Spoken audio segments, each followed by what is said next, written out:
就是我有的时候上网会看到一些视频，就比如说同学聚会突然进来一个那种当年混的特别不好的那种人，然后进来全桌人都说，比如说这个人是我啊，我穿的一套这个马甲就进来了，然后当时就有一个当年特别棒的一个男的就说，哎，刘宇宁啊，最近你干嘛呢？我说啊，我最近那个没事儿，那个到处演出吧。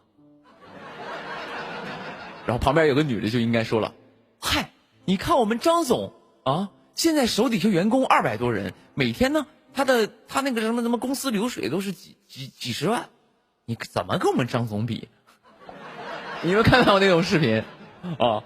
然后旁边又有一个人就是这样拿了酒杯就，是啊，小宁啊，你没想到这么多年你还混得这么差，怪不得当年翻墙跑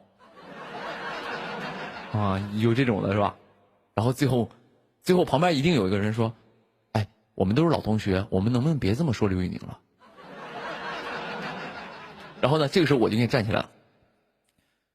没关系，我觉得我们之间最重要的就是同学的友谊。但我没想到，你们今天却用这种方式对待我。然后那个女的又来了，一个非常事儿的女的又来了，哈，怎么？你能有我们张总有钱吗？哼！我告诉你，我们张总现在混的。就拿钱都能砸死你。然后呢，又一个特别善良的那同学就说了，哎，你们这样有点过分了，我们都是老同学，我们也讲讲当年的情分，当年我们都是一起在班里一起度过那么艰难的岁月。当年要不是我跟你说，隔壁班那个男生都能打死他。啊，就这种的。然后呢，最后呢，我站出来了。我本来想以普通的人身份跟你们交往，因为我觉得我们同学之间都是非常真挚的友谊。行，你们就瞧不起我对吗？喂，张秘书，马上过来一趟。那女的又来了，哼，还张秘书，还有秘书，你一个到处跑场的歌手还有秘书，哼。过了一会儿，张秘书来了，比如我是张秘书进来了，刘总，然后对面那个张哥啊，刘总你怎么来了？不，张秘书，哎，张秘书你怎么来了？啊，这种局，哇，我们公司的项目以后还要拜托你啊。然后呢，这个时候张秘书就是。知不知道，这是我们刘氏集团的太子，刘总。你敢对他不敬，从今刻起，我停止我们公司和你公司所有的经济往来。然后这个张哥就又开始了，那不行啊，张秘书不行啊，刘总，我们可是老同学。哎，就反正这个套路是不是？就是所以我觉得就是在我想象当中的同学聚会就是这种的。然后最后呢，这个刘总呢，就是走出去之后，本想以普通人的身份跟你们相处，没想到你们竟如此势利。我们走着瞧，就走了。然后后面的音乐是正道的光落在了大地上。的地方，都照亮。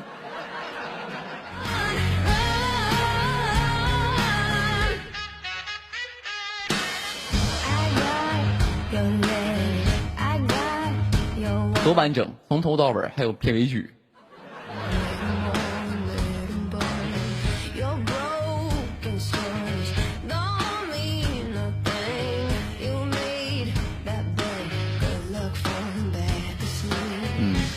你都刷了些啥？就是因为我看到同学聚会都是这种场景，我很记忆深刻。辛苦你连那么多角色啊！我也没有好好去演，我只是把这个故事讲给你们啊，给你们就是这个是重点，就是这个。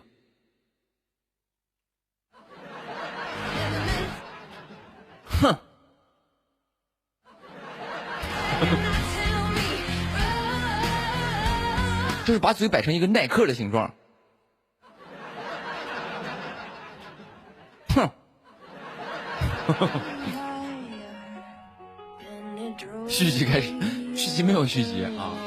续集呢，就是基本这种是什么呢？这种先是参加完同学聚会，然后呢，在路上，续集来了，在路上走着走着，刚从同学聚会下来，朋友们啊，刚从同学聚会局下来了是吧？然后跟张秘书说：“刘总，我送你回去吧。”不用，我想散步。张秘书说：“是刘总，那我先回公司了，先回去吧。”这个时候，刘总就走在马路上，突然看到他前女友和一个男的在一起了。续集来了。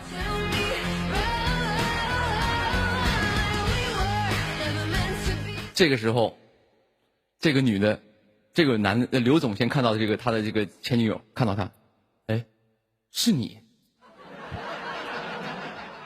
啊？然后呢，他前女友就说：“哼，没想到我当时跟你分就分对了，这么多年你还混得这么次。”旁边他那个男朋友就是那种的，啊，这个就是你跟我说那个你特别穷那个前男友啊，嗨，果然长得不咋地。怎么小子，现在混的还没有以前好呢？不行，到我们公司上班，我们公司现在缺一个保洁，要不你明天就来上班。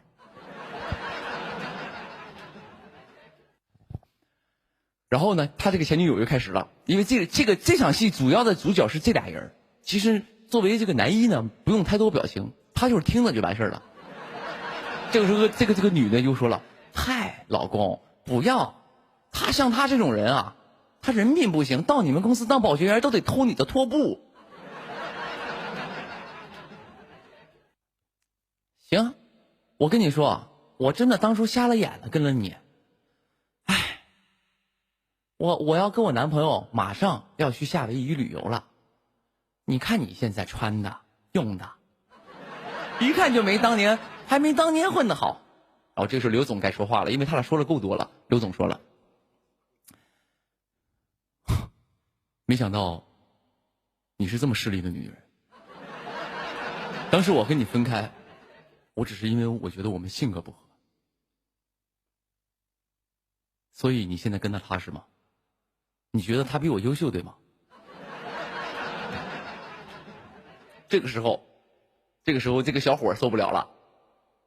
哎，不是，你说什么？你今天再给我说一遍。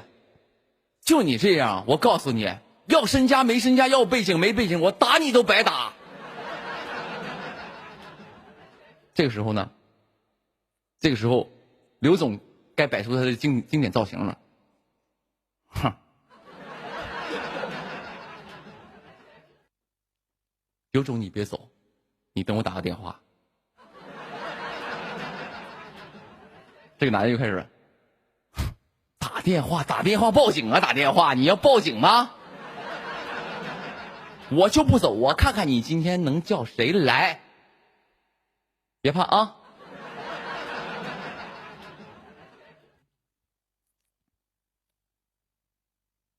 哼，张秘书，马上叫10面包车人，马上叫10车人来。然后这个人10车人来，少在那装了啊！我今天就要看看你到底这10车人怎么来。这个时候航拍该来了，一个直升飞机飞起来，看那个空旷的马路上跑了这个有宾利、兰博基尼、迈巴赫，然后那个什么劳斯莱斯10辆车来了啊！然后开道的是一辆兰博基尼，也不知道这车从哪借的啊！最后跟了一辆 GL8啊，就是在最后人哦。然后那个开车都是慢镜头啊，咔一个镜头摇到车门，一个脚伸起来啊，然后下来这些人过来了，然后还是刚才那个藏秘书啊，刘总，算了，不讲了啊。反正就是具体你们也知道结局是什么啊，就是具体最后就是，哼，还不滚，就完事儿了啊，就完事儿了啊。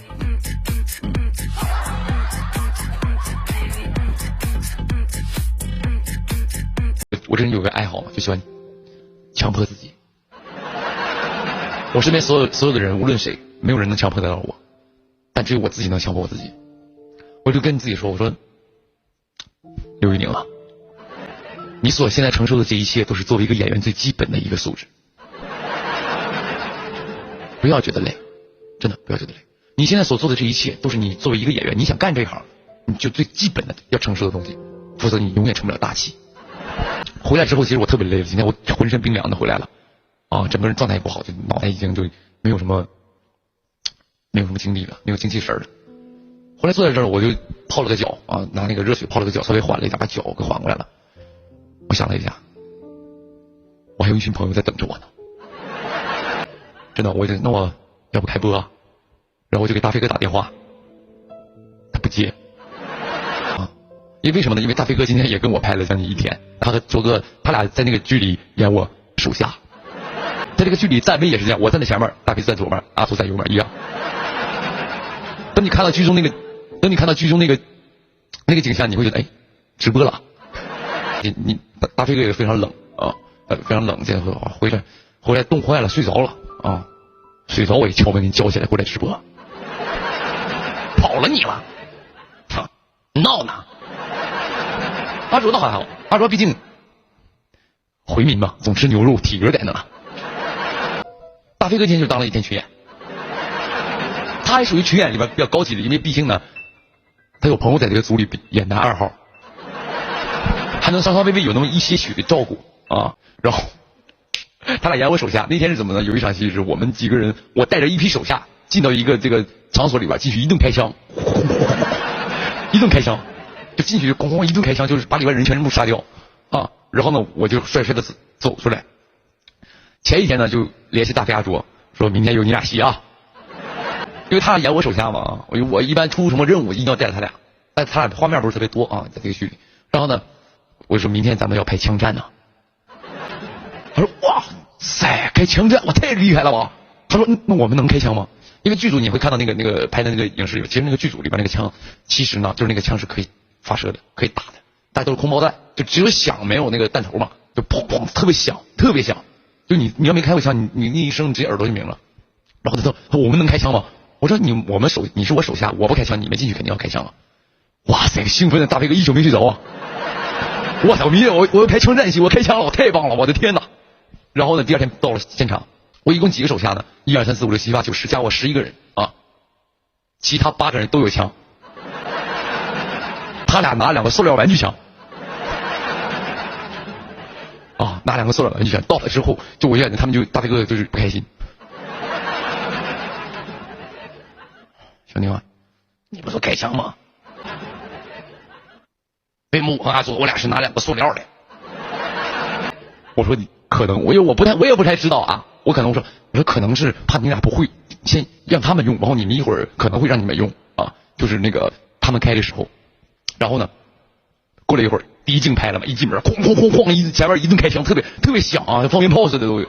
然后呢，我进去了，一镜拍完了。他拿了那个，你想想拿了一个塑料枪在这里，还警戒，别过来啊！还有没有谁没倒下就在这种的，你知道吗？然后到了第2镜，他说：“人家都开枪，我俩能不能开枪？你看能不能要2把枪，我们也感受一下。让我何苦来的？这么冷的天，我们来拍戏，你枪都不让我开啊！”然后我就去问我说：“那个能不能给我2个兄弟配2把枪？”他说：“我们就8把，而且我们就8个，而且他俩不太安全。”那个嘛，我说那行吧，那这样吧，大飞你也别气馁，你这个枪做的非常像，要不你进去你就跟他喊，梆梆梆梆梆，你自己配个音，你稍微能嗨一点，调动一些气氛。所以那天戏拍的也很沮丧啊，就很沮丧啊。阿卓呢？阿卓拍戏，我跟你讲，阿卓有个就是他，我觉得目前来说吧，我觉得大飞哥挺适合演戏的，阿卓完全不适合演戏。我那天呢，就他俩演一个巡捕甲乙嘛。我是巡捕嘛，他俩是我手下巡捕甲乙，好歹不歹咱们阿卓是巡捕甲，也不知道他怎么分的啊。巡捕甲的就是词儿比较多，巡捕乙呢就是基本都是好哦，然后巡捕甲的可能有一句词儿，就是那种我觉得今天没有什么情况，咱们可以回去了吧。然后呢，就是可能就是那一句词啊。那天就第一天和阿卓拍戏，阿卓他有个习惯，就是他要不笑就难受。你知道，他一般跟人说话就是这种，就是笑闷闷。我说你千万别笑，在那拍戏呢。他就这样，就走过来这样，走过来可僵硬了，这样走。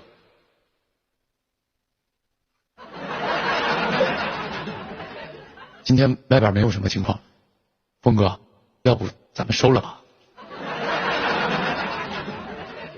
我看着他，我说不可以掉以轻心啊，是。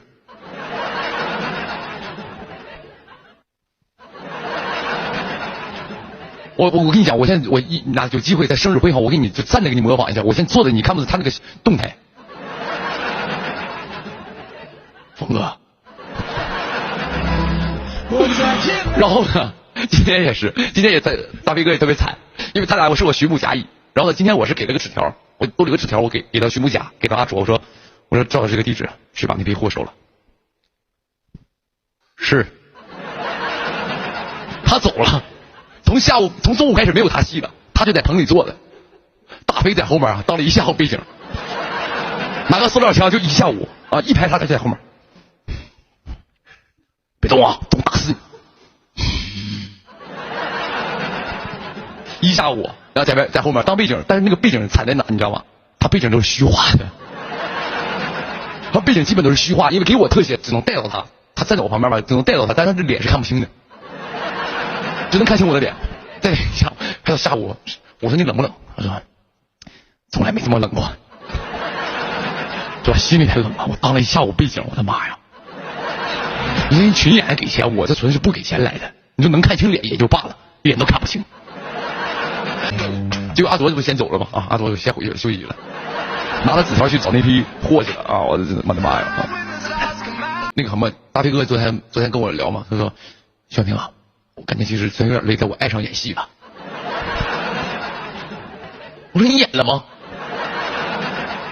我说你没演戏啊，你怎么爱上演戏了？因为现在剧本已经出到了那个剧本，现在已经拍到57、8集了，他俩出场3次。我说那你怎么爱上演戏了呢？他说我虽然我没有什么台词，但是我内心我就告诉你，我就在演，我只要有一个状态，等打死你，打死你，别动，自己演。我觉得我喜欢那种状态。我说好，以后可能我要有机会拍什么戏，我就给他们带了啊，巡捕甲乙嘛，是吧？以后我拍古装戏，捕头甲乙啊，现代剧同事甲乙